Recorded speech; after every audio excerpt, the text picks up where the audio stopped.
Para saudara dan saudari yang Tuhan cintai, selamat pagi dan selamat bertemu lagi dalam renungan harian dari Paroki Santo Petrus dan Paulus Hargapura, edisi hari Selasa, tanggal 23 November 2021 dalam masa biasa yang ke-34.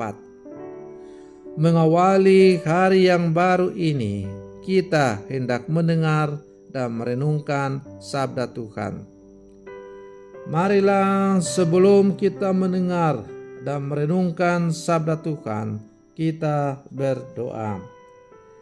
Dalam nama Bapa dan Putra dan Roh Kudus. Amin.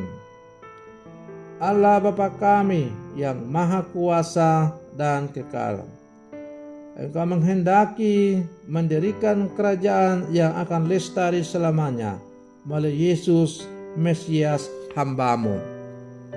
Perkenankanlah kami melaksanakan sabda janji-Nya dan memberi kesaksian dalam segala tingkah laku kami.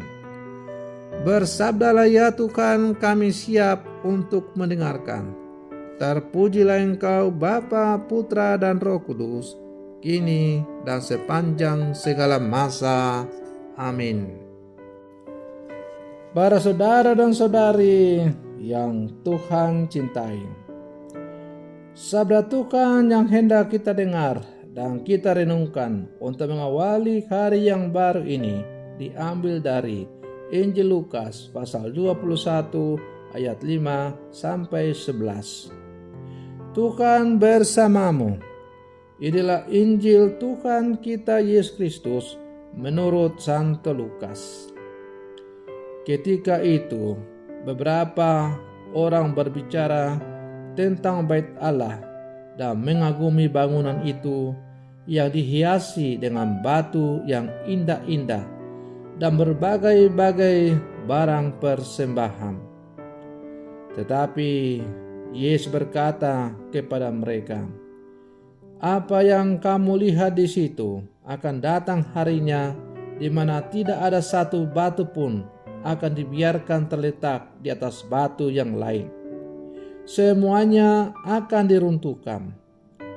Dan murid-muridnya bertanya kepada Yesus, katanya, "Guru, bila manakah itu akan terjadi?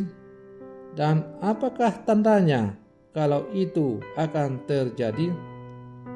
Jawabnya, "Waspadalah supaya kamu jangan disesatkan. Sebab banyak orang akan datang dengan memakai namaku dan berkata, 'Akulah dia,' dan saatnya sudah dekat. Janganlah kamu mengikuti mereka. Dan apabila kamu mendengar tentang peperangan dan pemberontakan, janganlah kamu terkejut. Sebab semuanya itu harus terjadi dahulu. Tetapi itu tidak berarti kesudahannya akan datang segera." Ia berkata kepada mereka, "Bangsa akan bangkit melawan bangsa dan kerajaan melawan kerajaan. Dan akan terjadi gempa bumi yang dahsyat, dan di berbagai tempat akan ada penyakit sampar dan kelaparan. Dan akan terjadi juga hal-hal yang mengejutkan dan tanda-tanda yang dahsyat dari langit." Demikianlah sabda Tuhan. Para saudara dan saudari yang Tuhan cintai, dalam Injil hari ini, Yesus mengingatkan para murid akan adanya orang-orang yang akan menyesatkan dan membuat mereka saling bermusuhan satu dengan yang lain. Hal ini dikatakan oleh Yesus agar para murid waspada dan kia menyadari bahwa menjadi murid Yesus juga harus siap sedia untuk mengalami kesulitan dan penderitaan, sebagaimana Yesus sendiri telah mengalaminya.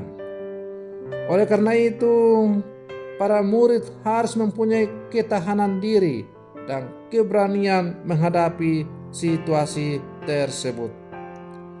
Para saudara dan saudari yang Tuhan cintai, dalam kehidupan sehari-hari kita sering mendapatkan berbagai godaan seperti hidup tidak jujur, malas, mengkhianati janji perkawinan, diajak teman untuk mencoba obat-obat terlarang, dan masih banyak lagi yang lain. Godaan itu akan selalu ada sepanjang hidup kita. Maka sudah sepantasnya kita selalu waspada dan tegas untuk menolak berbagai godaan tersebut, dengan selalu ingat jati diri kita sebagai murid Kristus.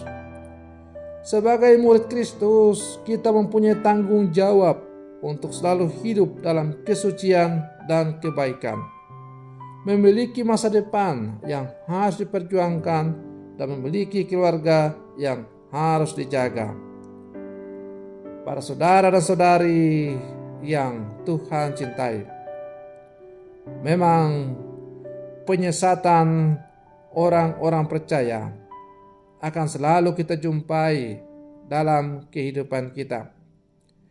Tetapi apabila kita sungguh-sungguh memiliki kedalaman iman yang sungguh mendalam, maka kita tidak akan mudah untuk mengalami penyesatan-penyesatan, meskipun ajaran-ajaran sesat itu kelihatannya seakan-akan sesuai dengan ajaran Injil. Maka sebagai orang-orang Katolik, kita harus sungguh memahami, mengerti, dan mendalami ajaran iman kita, agar tidak mudah goncang diombang-ambingkan oleh berbagai macam-macam ajaran yang belum tentu sesuai dengan ajaran iman kita sebagai orang Katolik. Para saudara-saudari yang Tuhan cintai, semoga perenungan saya untuk mengawali hari yang baru ini semakin menghantar kita untuk menjadi orang-orang Katolik sejati yang hidup di zaman sekarang. Semoga demikian. Selamat pagi. Tuhan Yesus memberkati.